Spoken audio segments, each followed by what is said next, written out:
Good afternoon.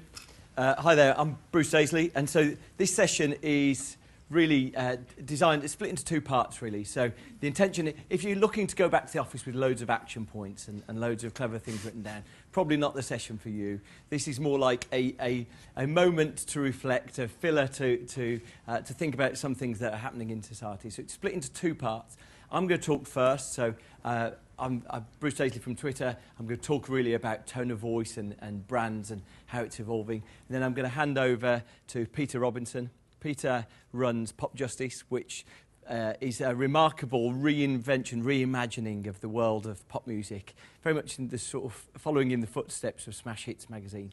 And it is much larger on Twitter, for example, than a lot of music titles. So just a reinvention of that tone of voice. So I'm going to talk through that, and the aim really is I'm going to talk for about 40 minutes. So firstly, I'm just going to talk about tone of voice and the notion of how tone of voice has evolved. And I think one of the things that used to happen is that there was a real clear segmentation between how people used to talk with their mates and how they used to talk at work. So, you know, if you'd sort of forgive the expression, real talk was sort of like you're with your mates, you're down the pub, you're chatting to your family. Real talk was like just the natural tone of voice that you used to have. And then there was like a completely different form of communication. There was a way that you spoke when you were trying to formalise things. And if you forgive this again, I've sort of styled this as work talk. It's not always in a work environment. So it could be you chatting to your girlfriend's parents and work voice comes on, work tone of voice, the official sort of sounding element of that. A good way to check it, does anyone's mum have a phone voice? No, I said it to someone at work, yeah. I said it to someone at work, and she said, my mum's got a landline voice. I like that, sort of the element that... And we all used to have work voice, real voice, work voice, real voice. It wasn't necessarily a massive issue. It wasn't because there was no intersection of those two things. So you'd send an email, or you'd send a letter or a memo in a work environment, and it could be formal, and then you'd be back with your mates, and that would be the real you. The only issue is that, so I'll give you some examples, all right? So some examples, is this work talk or real talk? Do not hesitate to get back to me. Right, no one in their right mind would say that, would you? It's work talk. Here's another one, give me a bell. Right, okay, real talk. Another one, at your earliest convenience. It just sounds like the most ridiculously cumbersome language, work talk. Wasn't necessarily an issue because anyone who communicated on a one-to-many basis normally went through training. So if you're a copywriter for a brand, if you're a journalist, you were told how to adapt to bring a real tone of voice to what you were saying. The challenge is, over the last few years, that's been completely exploded. And one-to-many communication is available to loads of people, principally, and not exclusively, but principally through social media. So you have a situation where the intersection of real talk and work talk now is more evident than ever before. There's sort of the clashing of those two things. And that's why tone of voice, getting tone of voice right, is really important. I'll just give you an illustration of this. So a few brands here who maybe don't communicate in the most effective way. Is anyone from 7-Up here? So there's an interesting thing here. I was looking at 7-Up's, I shan't sort of discriminate between Twitter or Facebook, but this is one of their social streams. Now, I would have thought, I haven't seen a brief for 7-Up, but I would have thought 7-Up probably targeting young people, so 16 to 24-year-olds. So I suspect the brief would be something like, live life to the full, get the most out of now, rules mean nothing to us, maybe something about pop music. I find it fascinating, therefore, that the people responsible for the 7-Up social account seem to be channeling the spirit of a sheepdog farmer. Let me see. They basically just send out these like strange, banal witterings. Here's one of them. That'll do, rain, that'll do. Here's another one. Welcome, summer, not a moment too soon, old friend. For me, this doesn't really embody what I'd expect this brand to be. And it might be deliberate sort of counter-invention of that. What's this? More summer. Bring it on. What I found interesting about the 7-Up stream is that if you take a look at it, obviously someone at some point has said, oh, right, we've got that social media thing. Make sure we're getting some return on investment on that. It's all about the ROI now. So in the midst of this stream of sort of old man's ramblings, you find we have an advertising campaign starting next week. Details to come. Just like a memo, a reminder that there's something coming. No, I don't think I'm being too unfair to 7up, but sort of poking fun at that. The way I look at that is it's such a misjudgment of the separation between communication, message transmitted, message received. Sort of my view on it is if that was someone whittering to my nan in a daycare centre, she'd probably get up and move to another seat. Just seems like a real counterpoint to what you'd expect. Another example here. If you find a successful formula, Wall's approach is keep doing it. So let's have a look at this. Hit like if a sausage bap would hit the spot this morning. Hit like, oh, there's a new one. Hit like if hash browns are a must for full English. Hit like if beans are a must-have. Just the same thing repeated every day. If you can imagine that someone who'd been trained was putting out things like that, you'd be really astonished.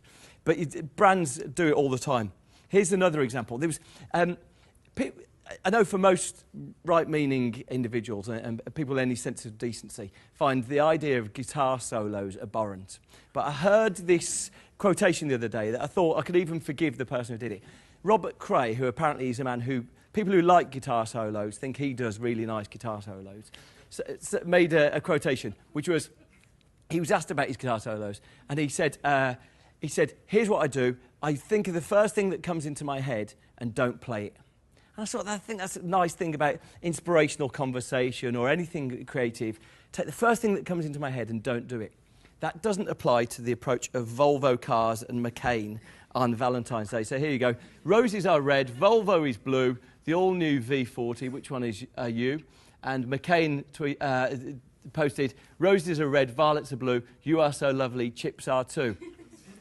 If someone wrote that on a post-it note on your desk, I think you'd throw it in the bin. But the whole approach seems to be just publish anything, just get anything out there. The final one I'll end on is we often look in utter disgust at advertising from the 1940s and 50s, like the simple way that they do things. This is a campaign for Bisto that just seems to have some sort of vaguely stock photography image of a mum chopping things, and it asks what memories people have got from their mum. It just seems like extraordinary that a brand would believe that this connection would actually work. And so here's the thing. So that notion of real, authentic talk that happens is being punctuated. So someone's looking on their phone, they're receiving social media updates.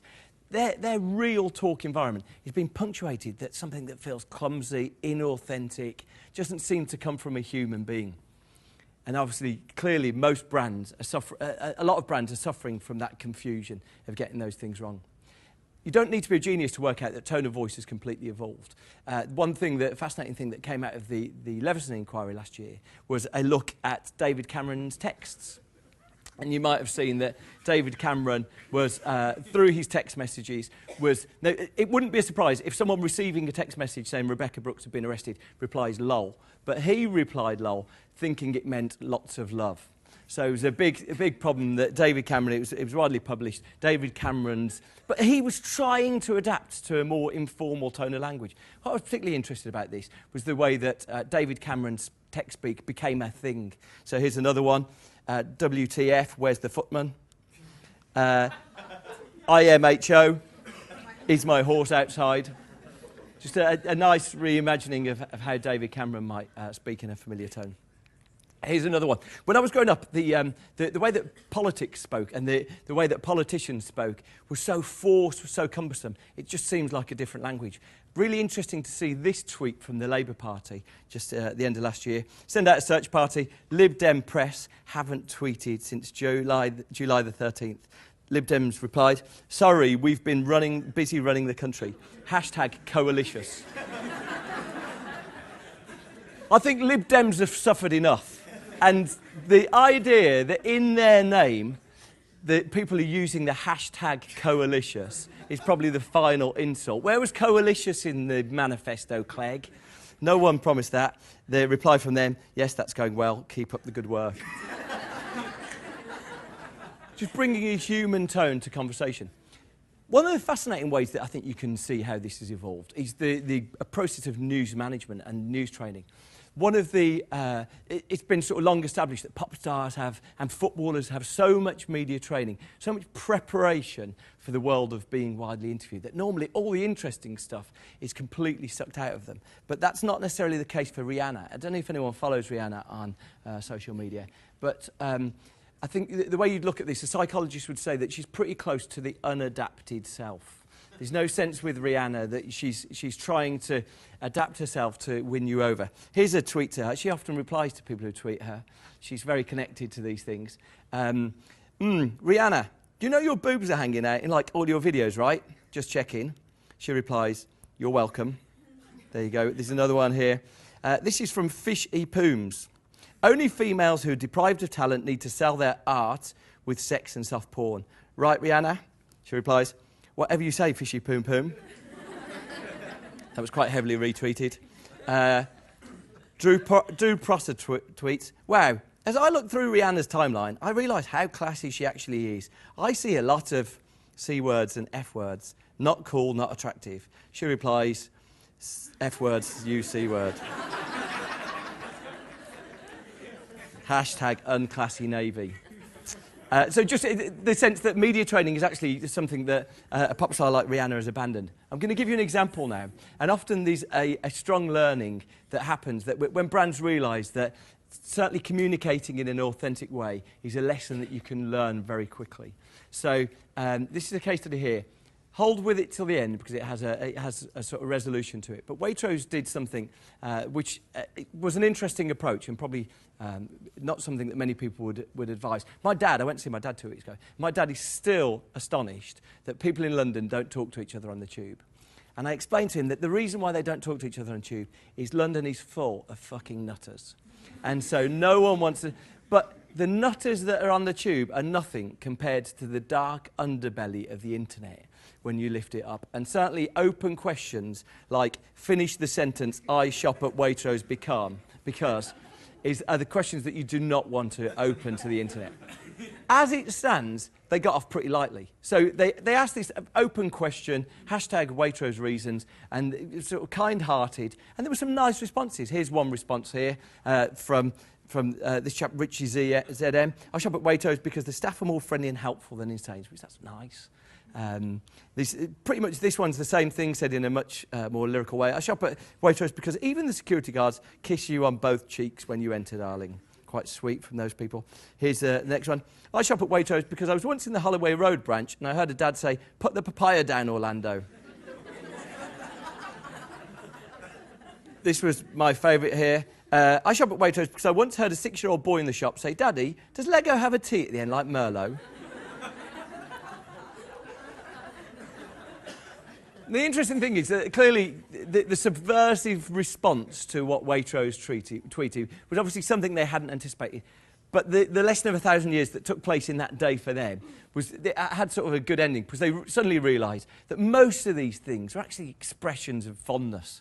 And they were expressions of the fact that Waitrose was more refined and was higher quality than others. And they started tweeting them out. So they started retweeted, they started sharing them, really recognising that probably the approach they'd done at the start of the day had been a bit too cumbersome, a bit really lacking in awareness of how these things work. But by the end, they'd recognised that actually they'd gone through a good experience and there was a good resolution to it.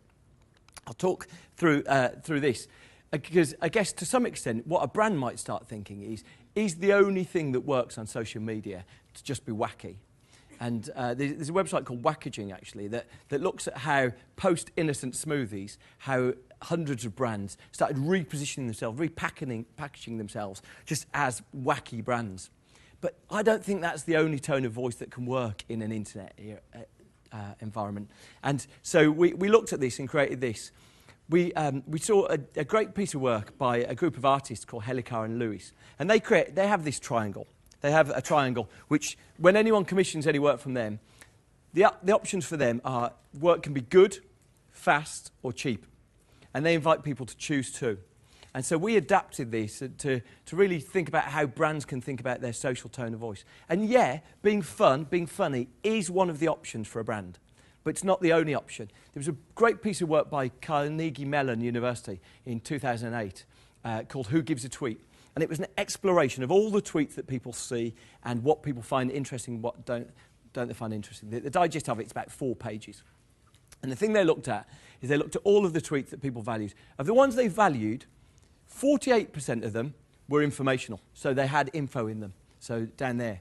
Only 24% of them were funny. So it's not the only way to use social media to try and be funny. In fact, you can bring far more to it. So for example, choosing whether to be fun, helpful, information. Samsung very much dwell on the information. So here's some examples of Samsung. They launched a new product last week, new Samsung Galaxy 4, and all of their communication about the Galaxy 4 is focused on information. So this one here showing the live stream of it. This one here showing the Samsung Galaxy Note.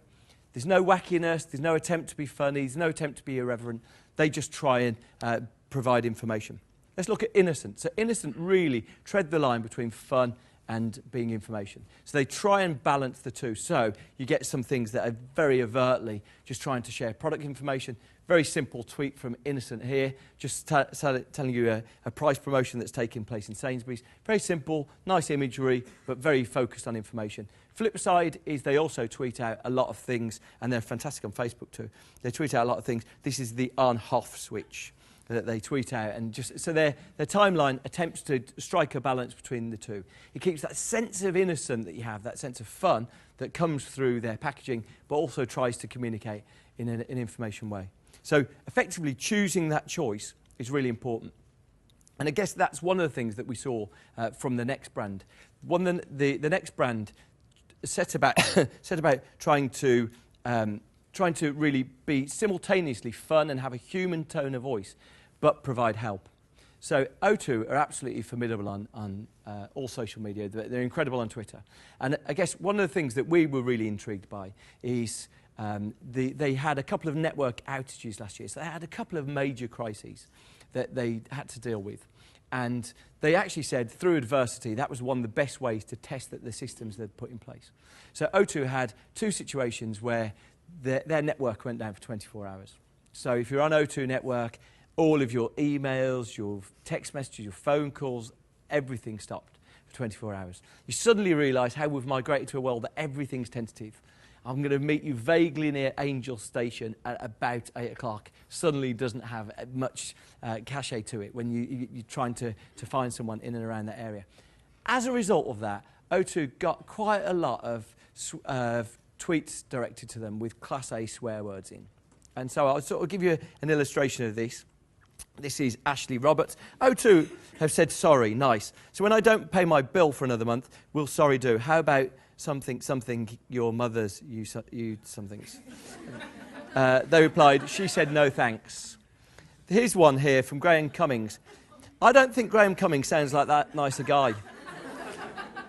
When it comes to Graham Cummings, I would not want to spend an evening hanging around with Graham Cummings.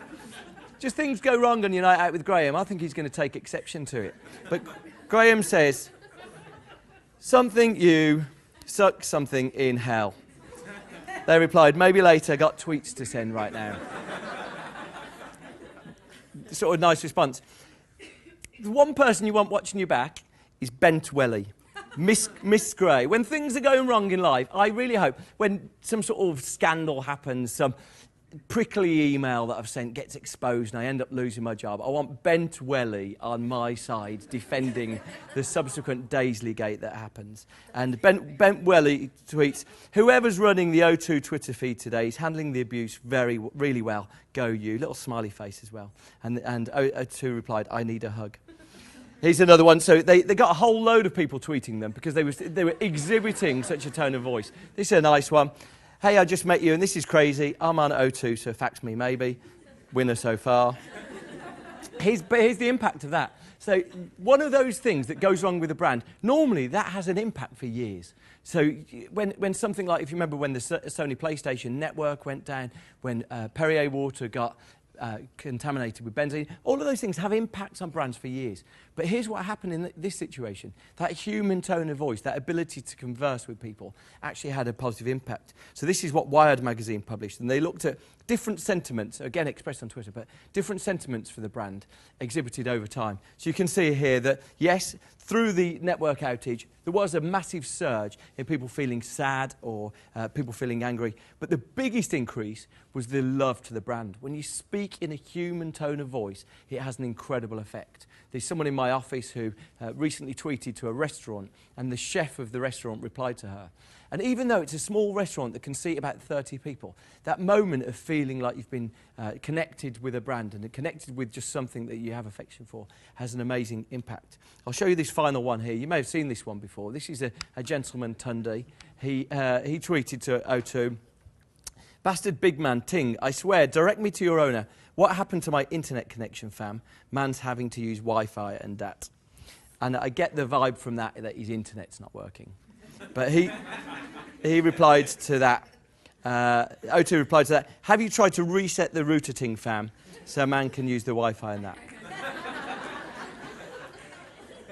And so their objective, back to that triangle, their objective is wherever possible, yes, to have fun and to communicate in a human way, but actually you can really see it there. When the tweets aren't abusive, when the tweets appear to have a sense of need that needs fulfilling, their objective is to extinguish that need with help, so to intervene and try and play a part in that. So, look, you know, the thing that's happened over the last few years is there's been a real change in our ability to communicate one-to-many. The consequence of that is that sometimes we, or brands, can try and communicate in a way that feels forced, awkward, unnatural. What we're really starting to see is that, look, it's not a choice that you have to be exclusively wacky. You don't exclusively have to channel the sort of fun that a brand like Innocent Smoothie has. There is a choice, and the choice for brands should, first and foremost, be thinking about fun, help, information, but also trying to do it in a human way that connects with people. I'm going to now hand over to Peter. So Peter's going to talk about his tone of voice from the perspective of being a massively successful blogger. Thank you, Peter.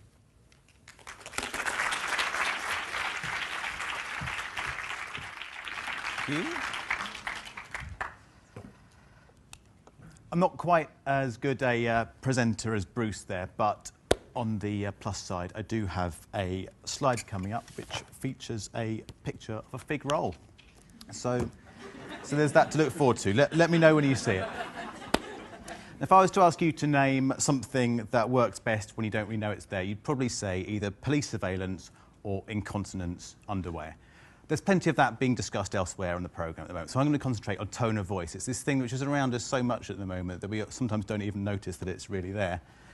I'm going to go back to Bruce's discussion, actually, with this. This is the sledgehammer approach to tone of voice. Trumpet there. They think this is funny. I find that really annoying. But they think it's all right. And loads of people really like instant smoothies for that reason. However, tone of voice isn't always going to work. If there's one thing that we know about food from the last few months is that you don't joke about what is likely to be in sausages. This is tone of voice that you're never, ever going to see. Sometimes tone of voice is something which is at its most acute when you know that, for example, a newspaper has got exactly the same facts at its disposal and yet treats it in quite a different way. So this is how The Sun reported on the winner of Pope Idol. That makes sense because we know how this all works. This, on the other hand, just looks really weird in exactly the same way that if The Sun had run the Telegraph's headline, that would have looked very odd as well. Tone of voice isn't always just about words. It can be about colours, it can be about shapes, and it can be about sounds. This is something that we all understand. This is Doctor Who. There's Richard Branson. He's always in his stuff. It always works. This, on the other hand, doesn't work. We know what we know about Sky. We know what we know about Rupert. We know it isn't going to work. And I know there's a bit of awkwardness in the room. This is turning us all on a bit. If I can just ask you, if you would, if I could just ask you if you would, to control your libidos until I finished, that would be absolutely fantastic. That's been quite a broad example. I'm going to talk about pop music for most of this because pop music is the best thing ever. The best pop magazine ever was Smash Hits. Now, depending on what age you are and what era you grew up in, like some of you probably don't even remember smash hits as a decent thing. But it went through various different stages. It started off as a kind of like post-punk magazine. It was quite serious actually to start off with, and in the 80s it kind of shifted with the tone of pop music. So towards the end of the 80s it became something that reflected the kind of light-hearted tone of Stock Aitken and Waterman. Then in the 90s, when the Spice Girls came along, I think the average age of a smash hit reader dropped below 10 for the first time just because of the Spice Girls. And it became something that was a bit kind of less driven on humour, and then after about sort of 2001 it became something that it kind of lost its way, really. All the humour had really kind of gone from it. It was struggling to find out what its own tone should be. But this here, which I brought, is the first issue of Smash Hits that I ever bought. This was from the amusing era. This isn't the actual copy that I bought. My dad threw that away. He was the sort of person who would throw umbrellas away in the summer because they weren't being used. So Smash Hits was one of the unfortunate casualties of all that. But when first I read it, it blew my mind, actually, because this was the point when I was about 11, and I was being told by adults not to use that tone, and that I had to be quite kind of serious, like on my schoolwork and stuff. And here's a magazine being run by adults who were having loads and loads of fun with pop music. Here's something that they did about Rick Astley. They interviewed him, and it turned out the first song he'd ever written was called Ruddy Big Pig. And it says a lot about the tone that Smash Hits had at that point, that they'd realised that this was the detail they wanted to pull out and then run again in the next issue. But it wasn't just the fact that they'd done that. All the way through it, there's kind of these little bits. They refer to Rick Astley as a golden-throated singer. They talk about Ruddy Big Pig as already being legendary. There's these amazing quote marks around creative and around effort, because they know that this competition that they're about to set their readers is going to have some pretty rubbish stuff. The prize of this is a Faber book of modern verse. They were obviously talking, this is the magazine that was mainly being bought by teenagers, but they were talking to a far wider kind of age group than that. And that's just a small kind of throwaway competition that they did. On the letters page, you get the £10 record token if you got your letter printed, but you'd also get a commemorative pendant, i.e. a badge. You'd also get a black type tea towel. Now, the 80s were a more innocent time, but even in the 80s, tea towels weren't a particularly fashionable thing. It wasn't cool, but it was staffed by writers who were passionate about music, and they were obviously passionate, like most writers are, about getting their rent paid, but they're also passionate about writing and being able to communicate with people, being able to find people who kind of get it. And well, I guess the main thing with this is that lots of people, I think a lot of people kind of looked at the tea towel thing and would have thought, a tea towel, what am I going to do with the tea towel? But this was at the point where Smash Hits was selling 1 million copies every issue. I think people who got it really got it and were fans for life, as I was. They would even go to the point where you'd have to submit a competition entry in the form of drawing a duck, and they go for the untouchables as well. So this is Michael Jackson at the height of his powers. This is them talking about him and his Pepsi deal. The greatest mover, probably, in the history of pop. Picture caption there, Michael Jackson jiggling about. Obviously, it's a great cliche that most music journalists are frustrated musicians. I actually can't think of anything worse than trying to get my job done with someone, basically me, heckling from the sideline with their helpful tips. But one of the people who worked at Smash Hits in that era was Neil Tennant. Now, Neil Tennant had started off as he worked at Marvel on the comics, and they'd get all the kind of American comics in, and then he would change the Americanisms so that they'd be English or good for this market. He went on, that kind of tone of voice that he established there. He went on through Smash Hits, and then obviously ended up on the cover of Smash Hits. And that's a tone of voice that kind of carried through into Pet Shop Boys' iconography as well. There's so much about this image. I mean, it's quite a classic kind of album cover now, but there's loads about the image. There's like the kind of wonky bow tie.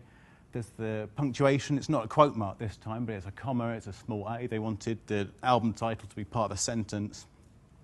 And it was really important to Neil Tennant that the attention to detail was there with every single aspect of it. They've always had this thing that their song title, and the Pet Shop Boys, their song titles should be written like a sentence, so it'd be capitalised at the start, and then all the subsequent words would be lowercase. That's one of their things. Well, fast forward a decade or so ago, and you've got another pop duo, both two blokes from the north of England again.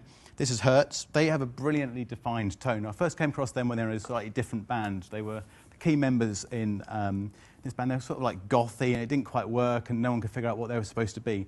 So they split that up. They started Hitz, and they defined what their tone was going to be from the word go. So they spent 20 quid on a cheapo video.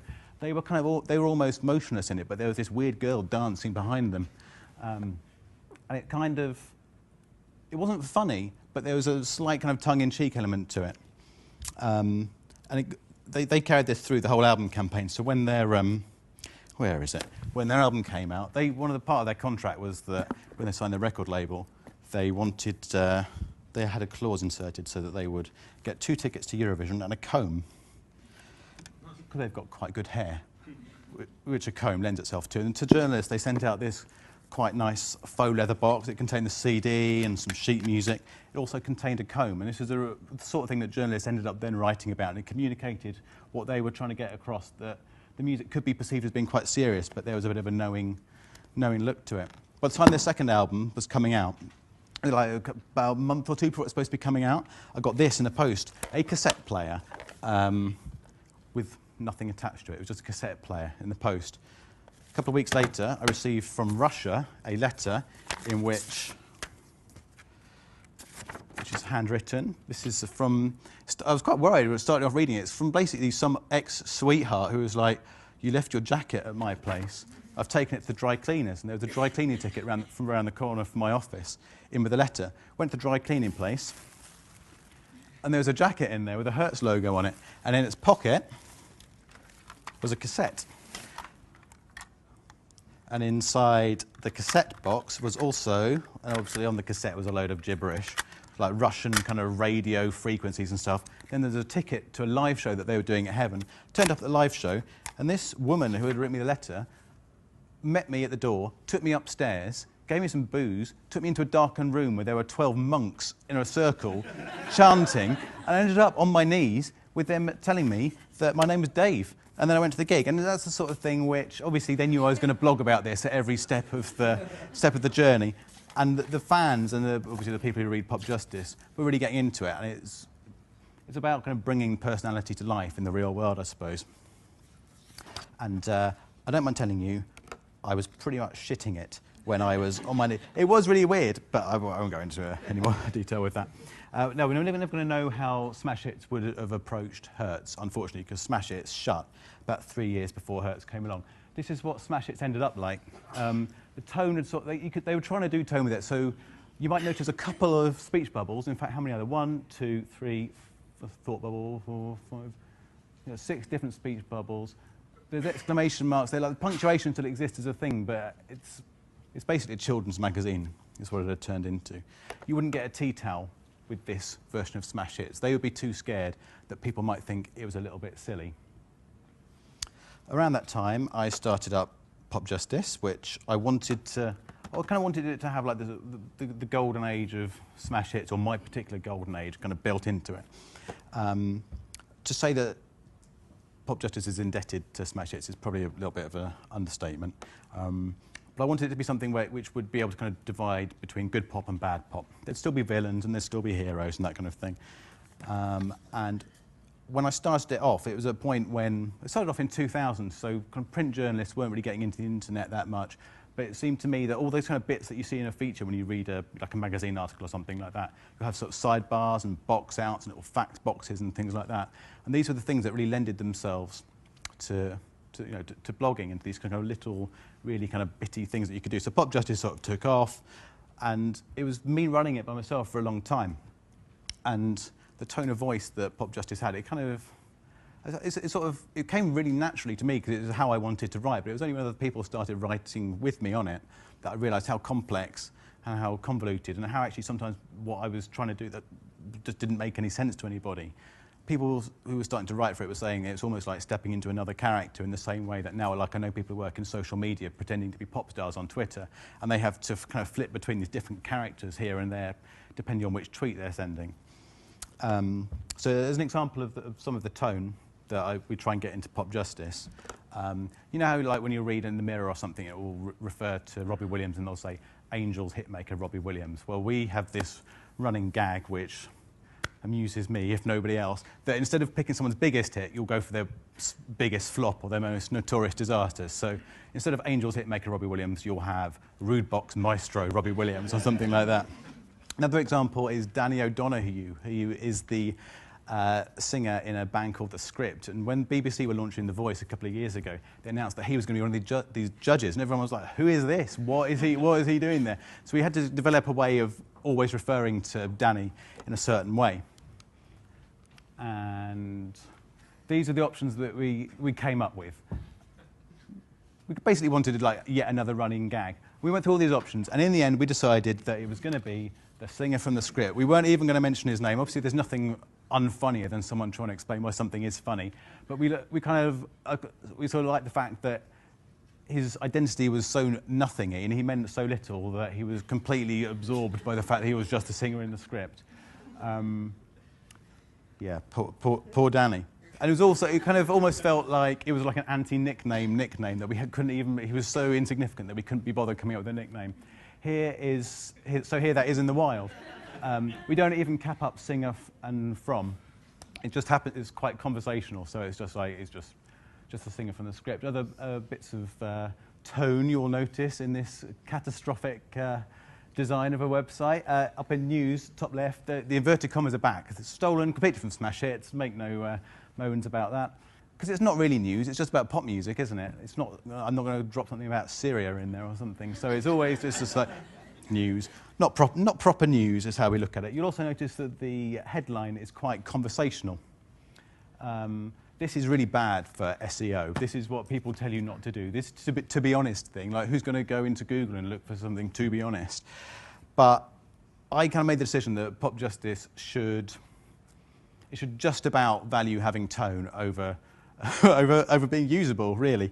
But it seems it's kind of struck me over the last 10 years that more and more journalism is kind of homogenizing, and it's all becoming one thing. And it's because people are writing headlines, writing puns, things like that, and they're doing it so that robots can find them on Google. And we wanted to have a website which worked for humans. And I think if I'd kind of gone down the SEO route and tried to just make the perfectly formed headline that people would find on Google, there would be 20 other websites that were doing that. So the relatively small audience that Pop Justice has in comparison with something like Digital Spy, I'd rather have that smaller audience than a bigger audience of people who don't really have much of an attachment to it. This is the page not found page on Pop Justice. That little face there is Paige Richardson from the X Factor, which, like, if you just come in on Google and you're looking for something and the site's not working, you're not going to know what's happening here. But I don't really mind about those people. What I want is the regular readers who are looking for something, and they'll see, oh yes, that's page not found. That's extremely funny, and then they'll go about their business. But this is the detail that makes it worth it. This is kind of like my tea towel moment, I suppose, on Pop Justice. It's not going to work for everybody. Like, you don't want to be going on the NHS website after you've just kind of gashed your arm open, and then there's kind of some lol-fueled research result findings. In the same way that if you go on the Virgin website because your broadband's not working, this is not the time for Richard Branson dressed as a bumblebee to pop up and tell you a joke or something. Sometimes you just want answers. Fig rolls are coming. Here we go. This is a story at Hitz as well, actually. This is a story that it was basically being reported, the exact same story about how Hertz recorded their album. Like, sort of 10 or 20 different websites have come up with the same story. But I like the detail in it, that during the course of it, Adam ate 4 boxes of fig rolls. And I thought, that's the kind of thing I want to know about. Everyone knows how this album's come together, and then also the album isn't very good, which was a bit awkward after all of that promotional stuff. But I like the fig roll thing. I think fig rolls is kind of where it's at with that. Twitter came along. I wasn't, like most people, I think, I wasn't really that into Twitter to start with. I couldn't figure out what the point was. I think most people have that kind of, that sort of 10 days to 2 weeks thing at the start of Twitter, and they're like, I don't understand this is chaos. And then it suddenly starts to make sense. It started to make sense for me because I realised that it was yet another way to be able to refine the voice of Pop Justice and to make it make sense in a different way. And it came along at a particular point when everyone was moving into video, moving into audio and stuff, and it struck me as really interesting that this was going back to just words. It was just words on a page. It was going back to delivering a sharp or funny or true or interesting message in a very confined environment. It was almost like going back to the picture captions. It was, it was all about the detail rather than just looking at the big picture. And in a sense, it turned everybody into a copywriter. It was like, how can we kind of deliver this message in an extremely small, extremely kind of brief way? And all over Twitter, as Bruce mentioned, there are people who are defining their personalities in ways you wouldn't know. So there's this, there's a flower company called Arena Flowers who've got a really funny Twitter. It's less funny on like Mother's Day when they're just sending out loads of apology tweets to people going, sorry, it didn't arrive.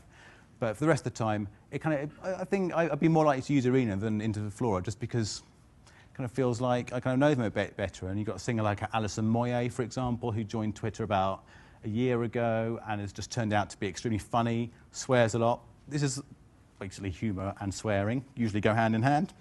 But this is the sort of thing you wouldn't know if Twitter wasn't there. This is the tone of voice that people have established for themselves, which reveals quite a lot. So that's the tone of Pop Justice Twitter. There's another guy who works at Pop Justice. When I say guy, this is him. This is Dumper, the work experience robot. He doesn't realise he's a robot. He has trouble tweeting because he has to, as you can see from his hands, he has to sellotape little bits of sausage to his hands in order to be able to tweet from his iPhone in order to get the screen to work. His is a life that has quite a strong tone to it in itself. It's kind of full of perpetual disappointment, can't quite kind of get the keys to work properly. There is the occasional ray of sunshine for him, but it usually kind of ends up going wrong. And the thing with Dumper is that I've put a lot of work into developing Dumper as a writer so that one day he can go off and maybe get an internship somewhere rather than just work experience, go off, maybe start his own blog or something. But I think the time that I've invested in helping him as a writer is something that, even though there's no sort of material benefit to Pop Justice, it's helped to kind of create the tone. There's a robot who works there. There's a third account as well. This is a problem for me. It's the Peter Robinson account. I don't know what to do with it. I kind of feel like, I've thrown all of my tone into Pop Justice and maybe into Dumper and coaching Dumper as well, that I don't really know what to do with the Peter Robinson account. I try and make a joke on Peter Robinson, but it's always a bit clumsy and a bit shit, and it looks like the sort of joke that people try to make because they're trying to be funny. And obviously the best jokes are things that aren't meant to be funny, or at least seem as if they're not meant to be funny. I think if I was doing this from the Pop Justice account, it could have been funny. I think there's a joke in there somewhere, but, well, it's not there, let's be honest. So this existential woe brings me pretty much to the end. So the point is that tone is about a collision of style and substance. It's about, like, when I talked to Hitz about why they were doing all this box and these suits and things, they kind of go, well, if you can't have a bit of fun with what you're doing, then what's the point? It's about the fig rolls, but mostly it's about the tea towel moment.